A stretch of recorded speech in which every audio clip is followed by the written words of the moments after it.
Good morning, YouTube. After seeing what has happened on the WWE Pay-Per-View event Payback that took place at the All-State Arena last night, I gotta say, there were two matches that are so epic that I gotta talk about those two first. And that's the main event. First off, it was John Cena versus Bray Wyatt.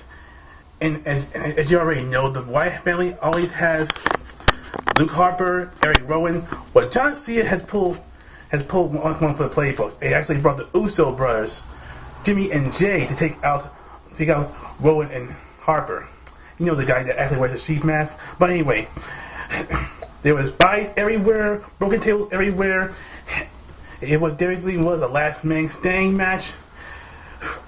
It was so epic. It was totally awesome. But I got to admit, the steel steps that Bray Wyatt took a bump on didn't actually phase him. He actually sold that bump like John Cena sells the injuries. Which, by the way, at the end of the match, John Cena was indeed the only last man standing in that matchup to finally put an end to the whole Bray Wyatt, or should I say, Duck Dynasty once and for all. And next we have the final battle, if it is the last battle, The Shield versus Evolution. And I got to admit one thing, after reading a lot of Twitters, especially from Grimm's Toy Show, which, by the way, the link's down below if you want to check out all his videos from GTS Wrestling and all that stuff like that. He made a review on it as well. Anyway, Batista has on this blue wristband, blue tights, and not to mention blue leggings. As I posted on the Twitter earlier ago, he looks like kind of like a tattooed Smurf. That is, if you paint Batista blue. Except the only kind of color that Batista's gonna be seeing is green, because he's gonna be playing Drax the Destroyer. Well, I'm not gonna spoil it for you. Well, what the heck? For those of you that have seen it, it seems that Evolution has actually dominated the Shield. However, thanks to the little help of, get this, Seth Rollins.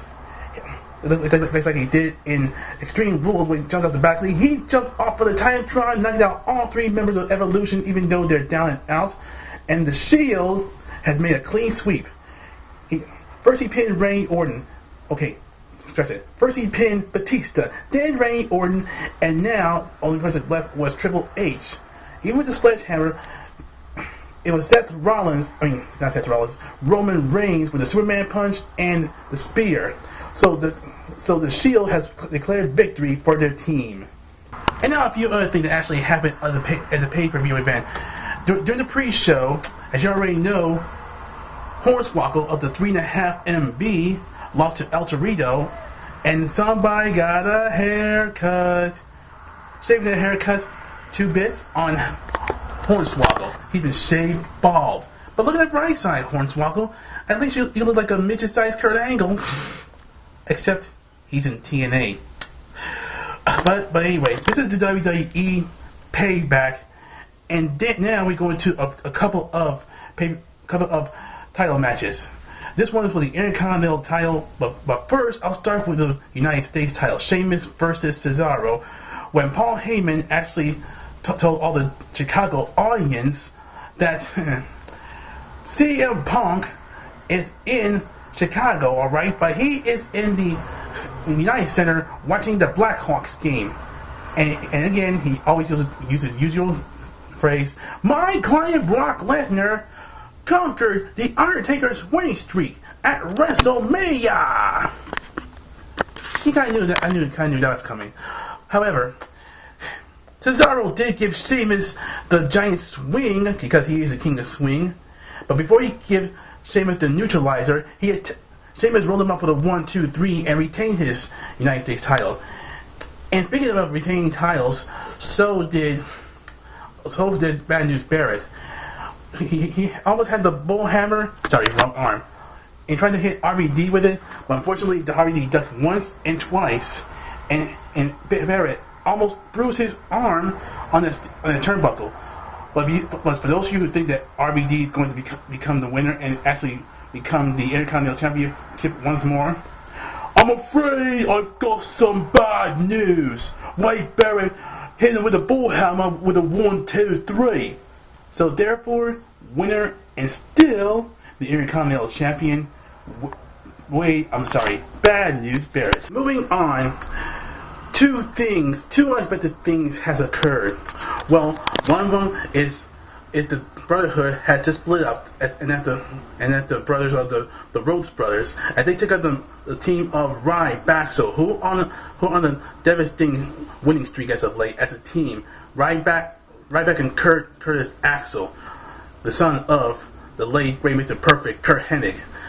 But anyway, Cody Rhodes tried to do the not crossroads, but the disaster kick not once but twice. But on the second time, Ryback caught Cody Rhodes and hit him with a shell shot, giving him the 1-2-3, earning him another win for Ryback. And as Goldust was trying to tend to his brother Cody, unfortunately, Cody put back the mom and said, "Out of respect, brother, you're gonna need someone a better tag team than me."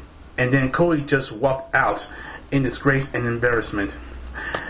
Which brings me to the next match. Which is another unexpected thing. Kofi Kingston versus Bo Dallas, who's also the real life brother of, get this, Bray Wyatt, of course. And just when he's about to have his first match on pay-per-view, all of a sudden, Brock Dart through Hellfire and Brimstone, it's gonna be Kane. But guess who he attacked? Kane attacked Kofi Kingston, chokeslammed him, and also did a tombstone pile driver, which ended as a no contest. And after that destruction by the Big Red Monster, all thanks to Stephanie McMahon, thank you, Miss Owner of WWE, one of the solos of WWE. But anyway, Bo Dallas walked up to Kofi Kingston and says, "Don't worry, you'll get out of it. You just have to believe." Yeah. The only thing I'm going to be believing is believing in the Shield at the defeated Evolution.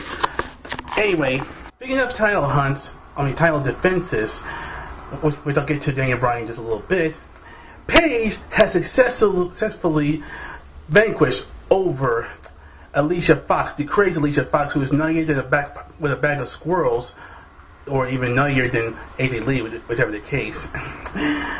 She has dominated over Alicia Fox and kept her title by putting in the submission move. And trust me, it wasn't the Paige turn this time. And now we go on to Daniel Bryan's title defense situation. The question is, did he relinquish the title? The answer was no. And I'll tell you why.